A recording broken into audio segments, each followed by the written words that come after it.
Hi guys, so I shortened my nails, reapplied them, sat at my desk for half an hour. You know when you just cannot ever come up with what you want to do.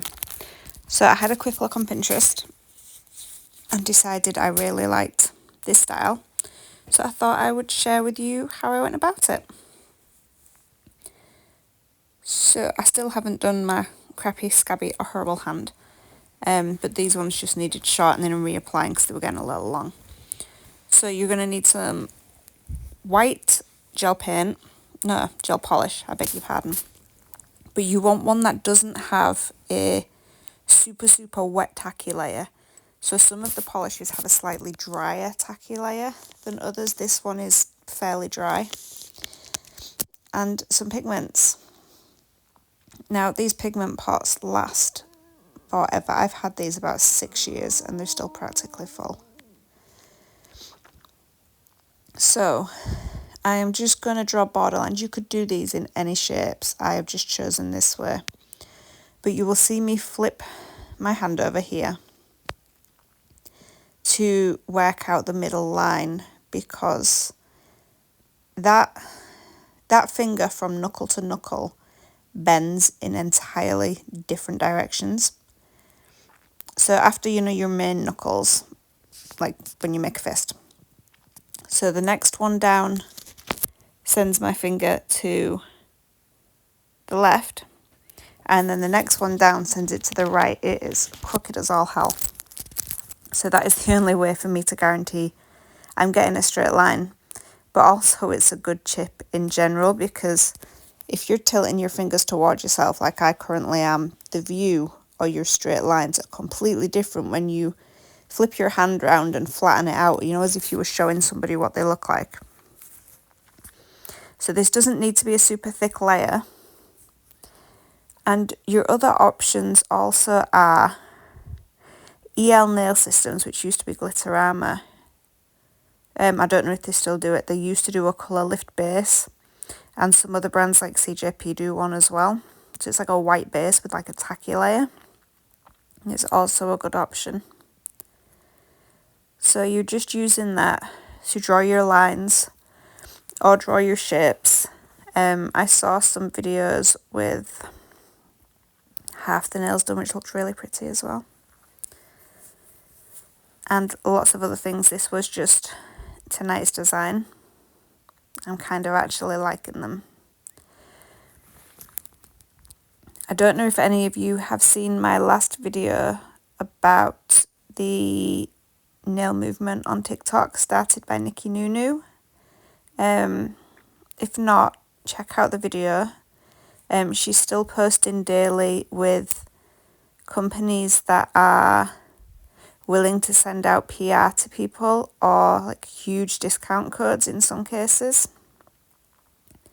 And it's a great way to find nail companies you did not know were out there. So I have two different brushes I use for pigments. The first one was a big one, but the one I'm currently using is from Thankyou. It's a triangle painting brush for flowers. It's also great for this. So that gel polish, I just cured that for the full time. This particular one I think was 60 seconds.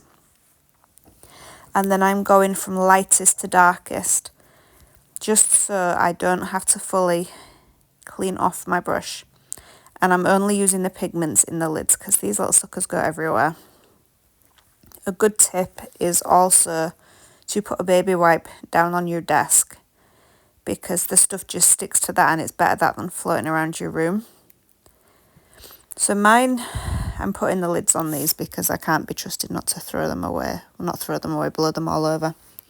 So mine are a set I got from eBay. I think they maybe cost me £5 when I first started. They come in a cute case. There's loads of them. And you know what? After 5+ years, they're still 3/4 full. Those pigments go a long way. So now that's done, I haven't top coated over it. I'm going straight in with my design. But if you are worried about making mistakes, you could matte top coat and then do your design if you're using gel polish rather than gel paint. Or you could go straight in with the top coat and then do the design over the top if you are using gel paint, because it is tack free normally, but check your brand. So I'm going in with a fine liner and I'm just giving that a lovely black outline, and I'm just double checking again that my lines are straight. Now this will be easier with a longer striping brush. This is just my favourite brush to work with, so it's the first one I went to.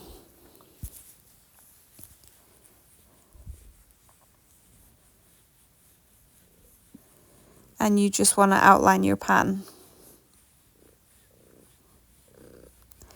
And then you can cure in between stages. But once I've outlined, I am just going to go straight in with my fine line leaf designs.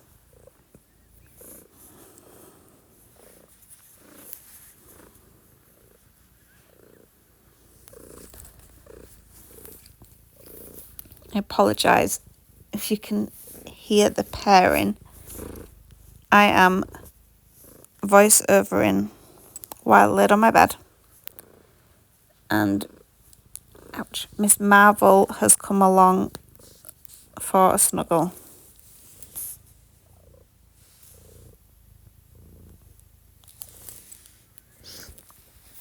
So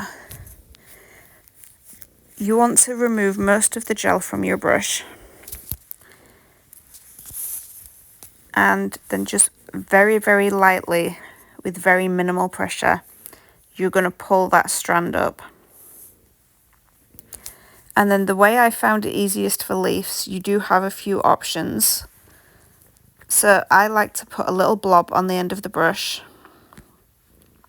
and then work that into the shape I want it.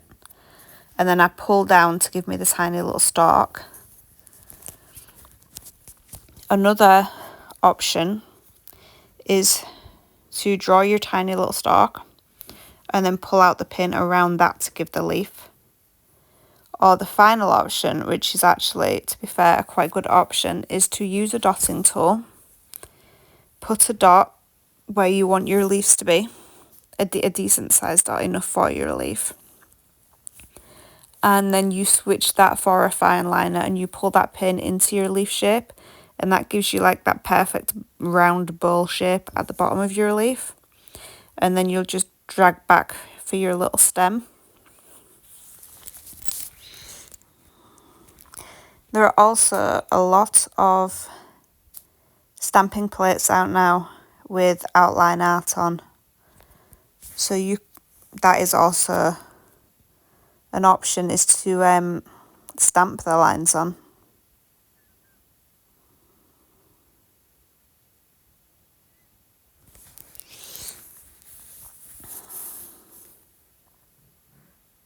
Does anybody else really, really struggle sometimes for inspiration? I knew I had plans to do my nails, and then when I got to my desk, it's like nothing. Goes the same way a lot of the time with videos. I will have the time, I will sit down at my desk and blank. I'll get all the stuff out and it's like nothing pops out. And then on the fly, on other times, I will get really random ideas, jump on my desk, pull out my phone and just film. And those times are usually when I can't find something because it's spur of the moment and it hasn't been planned and I haven't got stuff out for it. But I think these are a good fit. If you're in England, you will know it has been brilliant sunshine. Very, very summery weather, so it definitely fits in with that vibe. Not sure what the weather's like where the rest of you are, but I'm definitely enjoying it at the moment. Even if it is like Satan's armpits half the time. One thing I like about summer nail art is that it is always bright and colourful. You've got the beautiful spring flowers, And then you have the beautiful brights for summer. Autumn, you always have the beautiful jewel tones and the leaves and the pumpkins and the hornbills, and that's my favourite. And then you've got winter with the beautiful, you'll either have the full colour with the glitters, or you'll have like the elegant nudes with like the nice snowflake patterns on, or the Nordic nails. Trends come and go, but the season staples generally seem to stay the same when it comes to nail art. And I like that because it means you can buy products or colours and know that they're going to get used time and time again. Maybe you won't use them for spring and summer, but you may use them for winter.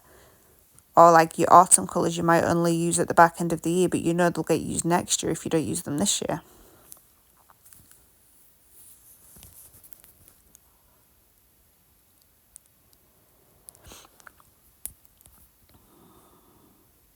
So this is a fairly repetitive design.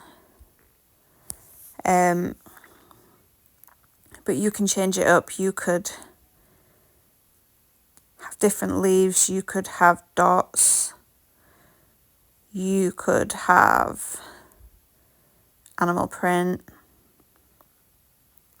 You could do geometric patterns. You could do palm trees. Whichever floats your boat. You could also do this design as well, so you don't necessarily need to use the pigment powders. So I have put this in the, I was going to call it an oven then, I've put it in the lamp and I've cured that gel paint. And I'm just going round with a wipe for the bits of powder that have chosen to stick and stay. But I'm just being careful not to get it on the powder because obviously it will pull off all of my pigment. But you could also do a similar pattern with ombre gel polish if you are confident in that. It is definitely not my best skill.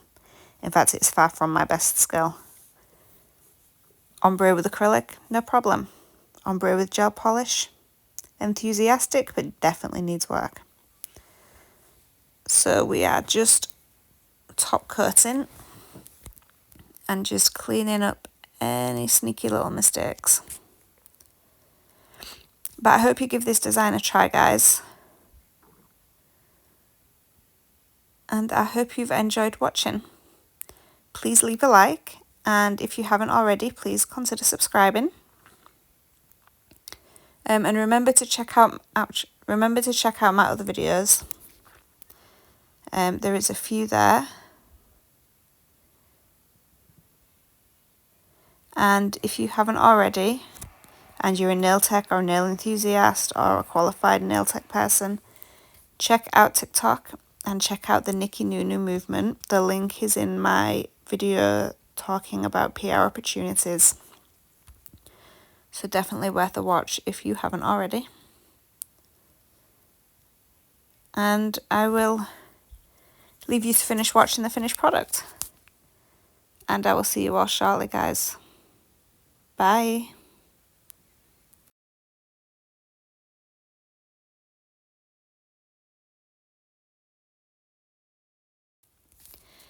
And I almost forgot, I'm back again. So this cuticle oil is one that Thankyou Beauty sent me. With the PR drive, I requested a sample of their milk and honey cuticle oil. They said yes and sent it out, and I honestly expected a sample size bottle.